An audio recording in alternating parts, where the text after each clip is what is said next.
Bold predictions are everywhere in the world of technology, as they should be. This industry operates by placing large bets in one direction or the other. Some pundits attempt educated guesses about where technology is headed, while others forecast in response to disruptive technologies that can benefit their business. Today we are counting down the top 10 tech prediction fails of all time, so let's get straight into it. Before we begin, be sure to hit that subscribe button and ring that post notification bell so you never miss a video here on Trendy Utopia. Alright, now back to the video. At number 10, the iPhone won't get any significant market share. Steve Ballmer, former CEO of Microsoft 2007. Who knows what prompted business magnate Alan Sugar to famously predict that the iPod would be dead, finished, gone kaput by Christmas 2005. Needless to say, he was mistaken. Former Microsoft CEO Steve Ballmer, on the other hand, stated that there's no chance that the iPhone will gain any significant market share. Not a chance. 51 million units sold in the fourth quarter of 2013 seems significant to us. At number 9, Y2K will bring the end of the world. Various prior to 2000. Many people believe that computers will lead to humanity's demise, but at the very least, the Millennium Bug was extinguished the moment the clock struck 12 on January 1st, 2000. As early as the mid-1980s, theorists and experts predicted that the year 2000 would be the end of the world, at least for machines. That's when computers would go crazy because their systems couldn't handle the transition from 99 to 00. Following that, there was so much hype countdown to D-Day until the ball dropped and nothing happened. At number 8, machine guns will make war impossible. Hiram Maxim, inventor of Maxim gun, 1893. After inventing the first automatic machine gun, Hiram Maxim was allegedly asked by British doctor and writer Havelock Ellis if he thought his Maxim gun would make war more horrific. Maxim responded that machine guns would not only make war less terrible, but also make it impossible.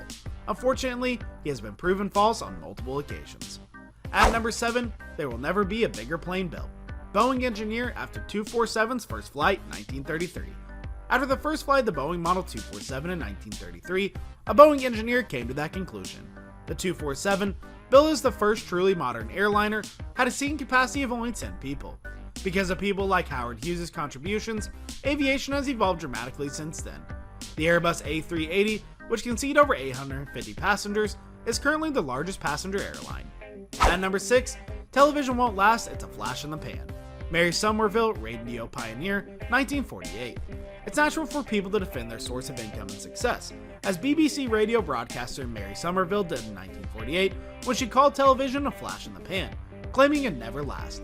By the 1950s, televisions had become the dominant form of telecommunication. It shaped public attitudes and has since become one of the most popular forms of in-home entertainment, with 44 million units sold in North America each year. At number 5, the automobile is a novelty, a fad. The president of Michigan Savings Bank in 1903. Eddie Rockenbecker's prediction of flying cars by 1944 was far too optimistic. However, Ford stockholder Horace Rackham made a more realistic automotive prediction in 1883, when he refused to believe the president of Michigan Savings Bank when he said, "The horse is here to stay, but the automobile is only a novelty, a fad." Rackham purchased 50 shares in the fledgling company and became a millionaire when Ford Motor Company became wildly successful. What a case of bad financial advice. At number 4, we have everything that can be invented has been invented. Charles H. Duell, Commissioner of U.S. Patent Office, 1899.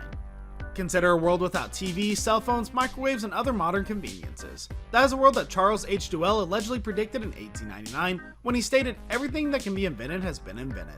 He was once a commissioner of the United States Patent and Trademark Office at the time, so he would have known. However, like the Bill Gates quote, this one has been declared a myth, at least as far as who said it is concerned. At number 3, a rocket will never leave the Earth's atmosphere. The New York Times, 1936. Even in the 20s, many people thought it was impossible to explore the mysterious abyss that lay beyond planet Earth. The New York Times, a reputable source of news even back then, stated unequivocally in 1936 that a rocket will never leave the Earth's atmosphere. Just over 2 decades later, the Russians launched Sputnik, proving this to be false. Then, of course, the Americans landed a man on the moon in 1969, shattering that theory. At number 2, we have the 640 KB ought to be enough PC memory for anybody. Bill Gates, co-founder of Microsoft the early 1970s. Bill Gates, the tech guru, has never been afraid to speak his mind, but this quote takes the cake. A personal computer will never require more than 637 kilobytes of memory. 640 kilobytes ought to be enough for anyone, he allegedly said, which is a huge miscalculation given that things have processed from kilobytes to megabytes to gigabytes and terabytes. The problem is that Gates has repeatedly denied making the statement. At number 1, X-rays will prove to be a hoax. William Thomson, Lord Kelvin, 1896. Many things in the technology world turned out to be hoaxes, but X-rays, like the ability to perform heart surgery, were not among them. At the time of their inventions, X-rays were thought to be quite dangerous. However, when used correctly, they're said to be quite incredible in terms of medical advancements. However, mathematical physicist and engineer William Thomson was unconvinced and declared that they were a hoax. However, X-ray inventor William Röntgen was able to persuade Lord Kelvin of their veracity shortly after, and the rest is history. So guys, that was it for the video. What did you think about it? Let us know in the comment section below. If you're new to the channel, be sure to subscribe and ring that notification bell to get notified about our latest videos. Thanks for